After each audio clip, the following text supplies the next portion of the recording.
Hello friends, welcome to my channel TNPSC shortcuts.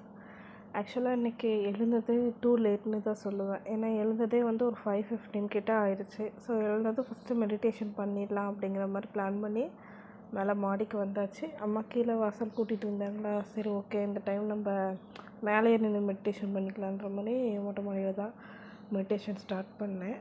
அது முடித்ததும் வந்து கீழே வந்து எப்பயும் போல் ரெசல்யூஷன் டைமுக்கு வந்தாச்சு. ஆக்சுவலாக இன்றைக்கி எனக்கு ரொம்பவே பிடிச்ச ரெசல்யூஷன் தான் வந்திருந்தது. அது என்ன அப்படின்னா வந்து பாசிட்டிவாக இருக்கணும் அப்படிங்கிறது தான்.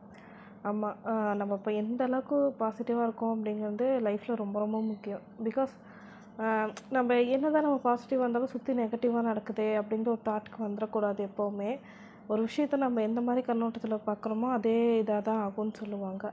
ஸோ முடிஞ்ச அளவுக்கு நீங்களும் சரி, உங்களை சுற்றி இருக்கிற விஷயங்களையும் சரி பாசிட்டிவாக மாற்ற ட்ரை பண்ணுங்கள். என்றைக்குமே நெகட்டிவாக திங்க் பண்ணாதீங்க. ஃபார் எக்ஸாம்பிள், இப்போ எக்ஸாமுக்கு ப்ரிப்பேர் பண்ணிகிட்ருக்கோம். எனக்கு தெரியும் நம்ம நிறைய ஸ்ட்ரகிள்ஸ் வந்து ஃபேஸ் பண்ணியிருப்போம். நான் ஃபேஸ் பண்ணதோடையே நிறைய பேர் நிறைய ஸ்ட்ரகிள்ஸ் ஃபேஸ் பண்ணியிருக்கலாம். இல்லை நீங்கள் பண்ணதோட நான் அதிகமாக ஃபேஸ் பண்ணியிருக்கலாம். அது என்னன்னு தெரியாது. பட் நம்ம எல்லாருமே நிறைய விதமான ஸ்ட்ரகிள்ஸ் வந்து ஃபேஸ் பண்ணியிருப்போம்.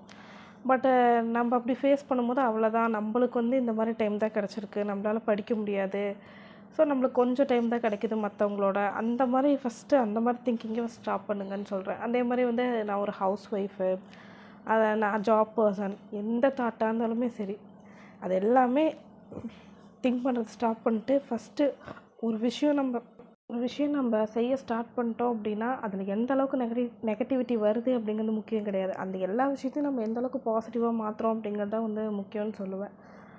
பிகாஸ் நீங்கள் ஹவுஸ் ஒய்ஃபாக வந்து எனக்கு ஒரு நாளைக்கு 4 மணி நேரம் தான் படிக்க கிடைக்கிது. ஒரு ஜாப் பர்சனாக போகிறேன், எனக்கு ஒரு நாளைக்கு 4 ஹார்ஸ் தான் மேக்ஸிமம் படிக்க கிடைக்குதுன்னு நினச்சிங்கன்னா ஓகே, அந்த 4 ஹார்ஸ் படிங்க. ஏன்னா நாள் ஃபுல்லாக 10 மணி நேரம் படிக்கிறது பெரிய விஷயம் கிடையாது. 4 மணி நேரம் படித்தாலும் அதில் ஃபுல்லாக கான்சன்ட்ரேஷன் போடுறது தான் வந்து முக்கியம். 10 மணி நேரம் படித்தாலும் அவங்க படிச்சிருக்க லெசனை நீங்கள் 4 மணி நேரத்தில் கவர் பண்ணிட முடியும். பிகாஸ் நம்ம எந்த அளவுக்கு ஒரு விஷயத்தில் கான்சன்ட்ரேஷனாக இருக்கிறோம் அப்படிங்கிறது தான் ரொம்ப முக்கியம்னு சொல்லுவேன். என்னோடய நெய்பர் ஒரு அக்கா, அவங்க வந்துட்டு ஹவுஸ் ஒய்ஃப் தான். நான் சின்ன பொண்ணாக இருக்கும் போது நான் 10th அந்த மாதிரி படிச்சுட்டு இருந்தேன். அந்த அக்கா வந்து ஜாப் பர்சன் தான். ஹவுஸ் ஒய்ஃப் கிடையாது, ஜாப் பர்சன். வேலைக்கு போயிட்டு அவங்களுக்கு குழந்தைங்களும் வந்தது. நைட்டு ஒரு 8 மேலே தான் வந்து வீட்டுக்கு வருவாங்க. வந்ததுலேருந்து ஒரு 11:45 வரைக்கும் ஒர்க்ஸ் முடிச்சுட்டு படிப்பாங்க. மார்னிங் 1 hour படிப்பாங்க. ப்ளஸ் டைப்பிங் முடிச்சிருந்தாங்க. அப்படி தான் அந்த அக்கா ஜாபும் வந்து வாங்கினாங்க. ஸோ அந்த அக்கா படித்த டியூரேஷன் பார்த்திங்கன்னா கம்மி தான். ஆனால் அந்த அக்கா அந்த கம்மி டியூரேஷனை எந்த அளவுக்கு நல்ல விதமாக மாற்றிருக்காங்க அப்படிங்கிறது தான் நம்ம பார்க்கணும். ஸோ எந்த ஒரு விஷயமா இருந்தாலும் சரி அதில் இருக்க பாசிட்டிவ் சைடு மட்டும் எடுங்க. ஒரு விஷயம் கிடைக்குதா அதை எப்படி நம்மளுக்கு ஏற்ற மாதிரி மாற்ற முடியும் அப்படி சொல்லி திங்க் பண்ணுங்கள். ஸோ இன்றைக்கி அப்படி தான் இந்த விஷயம் உங்கள்கிட்ட ஷேர் பண்ணலான்னு நினச்சேன். ஸோ ஷேர் பண்ணேன். காலைல தமிழ் படிச்சுட்டு வந்து கொத்தமல்லி காஃபி தான். இன்றைக்கி சளி பிடிச்சிருந்தது அப்படின்னாலும் நம்ம கொத்தமல்லி காஃபி தான் போட்டு கொடுத்துருந்தாங்க. குடிச்சிட்டு டைப்பிங் கிளாஸ் கிளம்பியாச்சு. சரி, அதுக்கு முன்னாடி கொஞ்சம் ஐஎன்எம்மும் ரிவிஷன் பண்ணிகிட்டு இருந்தேன். ஸோ டைப்பிங் கிளாஸ் போயிட்டுருக்கு. ஆஃப்டர் தட் டைப்பிங் கிளாஸ் போயிட்டு இருந்ததும் கொஞ்சம் செடிகளை பார்த்துட்ருக்கேன். அண்ட் தென் எனக்கு ரொம்ப ரொம்ப பிடிச்ச மார்னிங் பிரேக்ஃபாஸ்ட் சாப்பிட்டேன். என்னென்னா வந்து பணியாரம். நெக்ஸ்ட்டு வந்து சாப்பிட்டு கொஞ்சம் க்ளீனிங் ஒர்க்லாம் இருந்தது, அதை முடிச்சுட்டு அகைன் ஒரு டைம் குளிச்சுட்டு மேலே படிக்க வந்தாச்சு. தமிழ் தான் மறுபடியும் எடுத்து படித்தேன். ஆக்சுவலாக அந்த இலைகள் இருக்குது இல்லைங்களா, நெல், தாள், பயிர்களோட வகை, இது வந்து எனக்கு படிக்கும்போது ஈஸியாக இருக்குது. ஆனால் அகைன் ஒரு 2-3 டைம் கழித்து ரிப்பீட் பண்ணி பார்க்கும்போது அந்தளவுக்கு ஒரு இதாக ஃப்ளோவாக வரமாட்டேங்குது. சரி, அதனால் ஒரு ஷார்ட்கட் போட்டுட்டு இருந்தேன். அதுக்குள்ளே வந்து கீழே அம்மா வெஜ் பிரியாணி ரெடி பண்ணியிருந்தாங்க. ஸோ போயிட்டு சாப்பிட்டு வந்தாச்சு. ஆஃப்டர் தட் அது சாப்பிட்டு முடிச்சதும் மேலே தான் வந்து படிக்க உட்காந்துருந்தேன். என்னென்னா 9th சோஷியலில் கொஞ்சம் லெசன்ஸ் கவர் பண்ண வேண்டியது இருந்தது. சரின்னு சொல்லி அந்த லெசன்ஸ் தான் கவர் பண்ணலான்னு வந்து உட்காந்து படிச்சுட்டு இருந்தேன். பட் ரொம்ப ஹீட்டாக இருந்ததுன்னு சொல்லி கீழே ஸ்டடி டேபிளுக்கே போயாச்சு. ஆக்சுவலாக இந்த விஷயங்கள்லாம் காலைல விண்டோ கிட்ட பார்த்துருப்பீங்க. எனக்கு அங்கே தான் செட் பண்ணி வச்சுருந்தேன். பட் எனக்கு அந்தளவுக்கு கம்ஃபர்டபுளாக இல்லை அது. சரின்னு சொல்லி இந்த திங்ஸ் எல்லாம் மறுபடியும் ஸ்டடி டேபிளுக்கே கொண்டு வந்துட்டேன். ஆக்சுவலாக பார்த்திங்கன்னா இன்றைக்கி எனக்கு ரொம்ப தலைவலியாக இருந்தது.